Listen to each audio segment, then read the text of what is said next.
A tua palavra esconde, guardada no meu coração, pra eu não pecar contra ti, Senhor. A tua palavra esconde. Fala pessoal, e aí, tudo bom com vocês? Pessoal, não sei se vocês perceberam, mas nós já terminamos o capítulo 1 e 2 do livro de Gênesis. Então, agora, para continuar nosso estudo, nós iremos entrar no capítulo número 3. E o capítulo 3 de Gênesis, se vocês pegarem a Bíblia de vocês para ler, vocês vão ver que nesse capítulo já começa a falar da serpente. E a serpente aqui em Gênesis, vocês vão ver que está se referindo ao capiroto, ao encardido mesmo. Tá falando dele, gente. E é sobre isso que a gente vai falar nesse vídeo. Mas é importante a gente entender e a gente refletir um pouco sobre o que acontece entre o capítulo 2 e o capítulo 3 do livro de Gênesis. Bom, a primeira coisa que acontece é que até o capítulo 2 nós temos o momento da história da humanidade onde nós tivemos uma maior comunhão com Deus. Era aquele momento em que Adão e Eva viviam no jardim, em plena harmonia, conviviam com Deus, conversavam com Deus. Além disso, aqui no capítulo 3, Satanás já é apresentado como sendo mal, ou seja, a expulsão de Lúcifer do céu, o pecado de Lúcifer, tudo isso já aconteceu. Só que a Bíblia não fala exatamente quando isso aconteceu.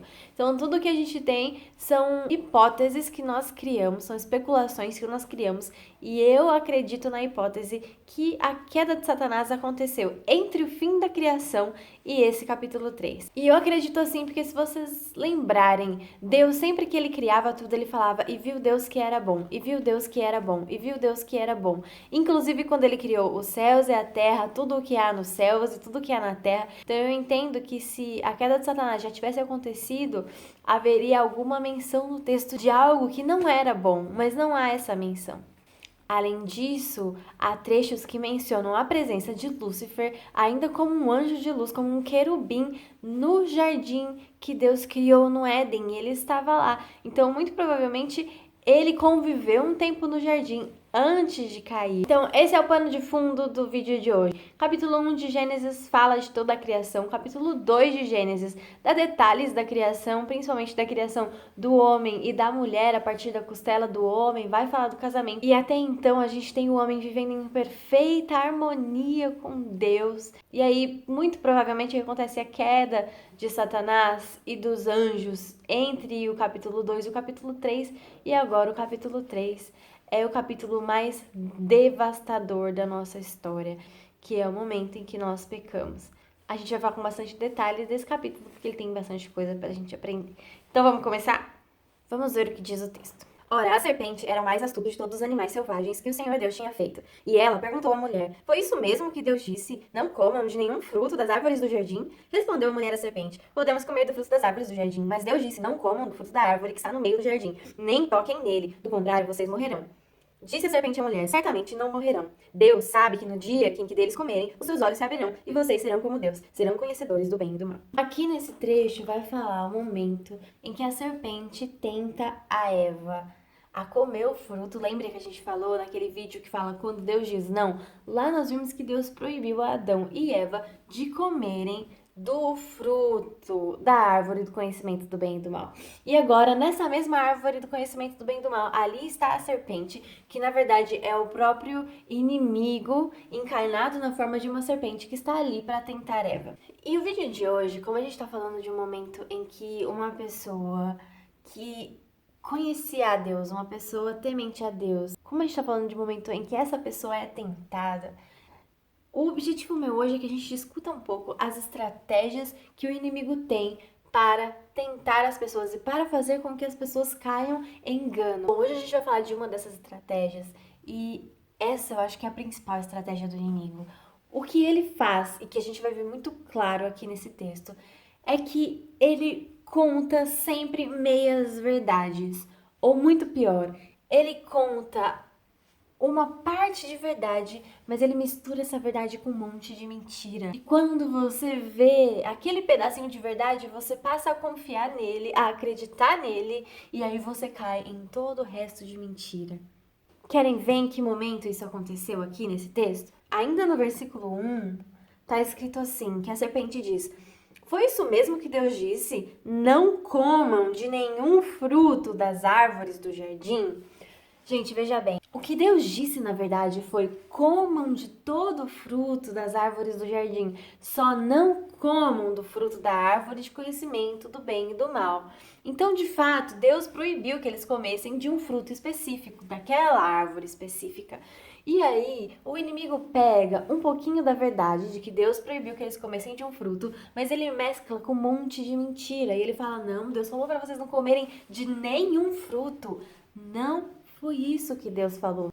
E aí no versículo 4 a gente tem o seguinte, ele vai falar: certamente vocês não morrerão. Deus sabe que no dia em que dele comerem, seus olhos se abrirão e vocês serão como Deus, serão conhecedores do bem e do mal. O que Satanás fala aqui é completamente incoerente com aquilo que Deus falou. Primeiro, Deus disse: certamente vocês morrerão se vocês comerem desse fruto. O inimigo aqui já distorce completamente. Ele já fala: certamente não morrerão. Mas logo em seguida, ele traz uma meia-verdade. Ele fala: vocês serão como Deus, conhecedores do bem e do mal. De fato, Adão e Eva passaram a distinguir o bem e o mal, que eles não distinguiam, eles não sabiam do bem e do mal antes da queda. Então é uma meia-verdade. Mas aquela parte, vocês serão como Deus, conhecedores do bem e do mal. Isso é uma mentira absurda, porque Deus, ele conhece o bem e o mal não pela experiência. Deus nunca experimentou o mal. Ele conhece pela sua onisciência, pela sua sabedoria. Nós não, nós conhecemos o mal pela experiência. Nosso contato com o mal é completamente diferente. O que Satanás estava falando aqui era uma mentira. Nós nunca seremos como Deus. Depois da queda, depois da tentação, aí sim, aí nós somos mais diferentes de Deus ainda. Ou seja, ele estava prometendo para Eva que ela seria mais parecida com Deus, que ela seria como Deus. E na verdade, o que esse pecado fez com ela é que ela se tornou mais diferente de Deus, muito mais diferente de Deus, porque Deus é santo e nós não somos. E aí, gente, se a gente fala dessas meias verdades, aqui nesse texto está muito claro que o inimigo ele faz isso para realmente confundir a nossa cabeça. Ele joga um pouco de verdade, ele joga um pouco de mentira, mais um pouquinho de meia verdade e depois ele vem com um batalhão de mentiras e isso confunde a nossa cabeça. Essa é a estratégia de Satanás para destruir as igrejas. Essa é a estratégia de Satanás para fazer com que muitas pessoas achem que estão caminhando no caminho certo, que estão caminhando no caminho de serem mais parecidas com Deus, mas elas estão indo num caminho completamente diferente. Se a gente vê, por exemplo, aquilo que acreditam tanto os mormons quanto os testemunhos de Jeová, se nós formos conversar com eles, por exemplo, eles vão falar de Jesus. Eles vão falar: eu acredito que Jesus é filho de Deus. E isso ganha o nosso coração, porque a gente fala: a gente também acredita, nós também amamos a Jesus. E tudo isso é verdade, eles acreditam que Jesus é o filho de Deus. Mas se você fala pra eles: Jesus é um com Deus, nós cremos que Deus é Pai, Filho e Espírito Santo, e Jesus é Deus, e ele se fez homem, e ele foi o verbo encarnado, eles vão falar: não, nada disso. Jesus não é Deus, não. A Trindade não é Trindade, não. Eles negam verdades chaves da Bíblia. O mesmo acontece, por exemplo, com o Espiritismo. Se você for lá, eles vão falar que admiram a Jesus, que Jesus é um mestre, é um exemplo a ser seguido. E a gente fala: é verdade, a gente também acha que Jesus é um mestre. A gente tem que seguir os exemplos dele, que ele foi uma pessoa incrível, iluminada, a gente acredita em tudo isso. Mas se a gente começa a falar para eles que Jesus é o nosso Deus, o nosso Salvador, eles vão falar: não, isso não. Jesus não foi nada disso. O catolicismo romano, muitas coisas da teologia do catolicismo romano se parecem muito com aquilo que a gente acredita. Se você for ver, eles acreditam sim que Jesus é Filho de Deus, que Jesus é um com Deus. Eles acreditam na Trindade, Pai, Filho e Espírito Santo. E a gente fala: nossa, é o mesmo Deus, é a mesma fé, somos todos filhos de Deus, que coisa linda. Não é bem por aí. Mais uma vez, o inimigo coloca algumas verdades, conquista o coração de multidões, mas se você for ver na profundidade do conteúdo, há muitas coisas que destoam da verdade da palavra de Deus, há muita mentira misturada nesse caldeirão. Isso é um exemplo de uma mentira que está misturada. É que sim, eles acreditam que Jesus é o Salvador do mundo, que ele veio para morrer pelos nossos pecados. Tudo isso está super alinhado à nossa fé.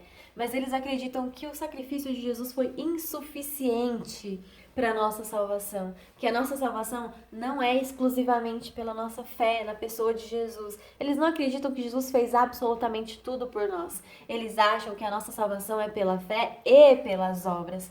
Eles acham que nós precisamos fazer por merecer a nossa salvação.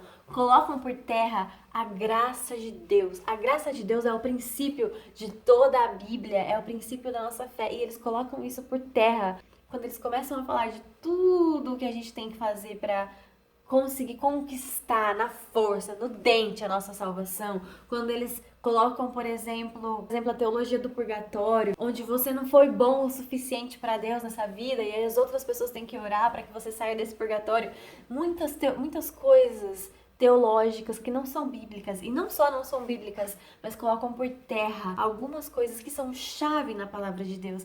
E o último exemplo que eu vou dar pra vocês, se vocês acharam que eu não ia falar de nós mesmos, eu vou falar de nós mesmos. Gente, no meio evangélico há tanta heresia que não dá nem pra falar, não dá nem pra mencionar, porque é muita, mas é muita heresia, tá? E as igrejas estão cheias de pessoas longe de Deus. As igrejas evangélicas que eu tô falando de gente como eu, de pessoas que teoricamente professam a mesma fé que eu. Gente, as pessoas, os pastores nos cultos, eles pegam meias verdades, eles pegam trechos isolados da Bíblia, onde falam que Deus vai te abençoar, que Deus vai te prosperar, vai abençoar os seus celeiros, isso tudo tá na Bíblia, eu concordo. Mas você pegar um texto isolado desse e transformar Jesus em um consultor de negócios, gente, isso não existe, isso não é bíblico. Esse Jesus que eles pregam não existe. Esse Jesus que eles pregam não é o Jesus bíblico. Isso é heresia. Isso é exatamente a mesma estratégia de Satanás, colocando um pouco de verdade com um monte de mentira para arrastar multidões. Ali não se fala do sacrifício de Jesus. Ali não se fala de vida em santidade. Não se fala de profundidade na palavra. Se não se fala dessas coisas, não é cristianismo. As bênçãos são consequência muitas vezes da nossa fé, elas não são a motivação principal para nós nos achegarmos a Cristo, nunca. E aí, fica a pergunta, como não cair nessas meias verdades do inimigo? Essa resposta é infalível. Conheça as Escrituras. Só para dar um exemplo rápido para vocês, lá em Mateus 4, vocês têm que ler depois. Jesus foi mandado para o deserto para ser tentado pelo inimigo, e ele foi tentado pelo inimigo 3 vezes. E, de novo, o inimigo pegava trechos da palavra, mas ele colocava totalmente fora de contexto, ou ele mudava um pouquinho o conteúdo. Ele fazia exatamente essa estratégia que a gente estava conversando. Ele pega uma meia-verdade, mistura com mentira, ou tira completamente do contexto, interpreta de outra forma, e assim ele queria confundir a cabeça de Jesus.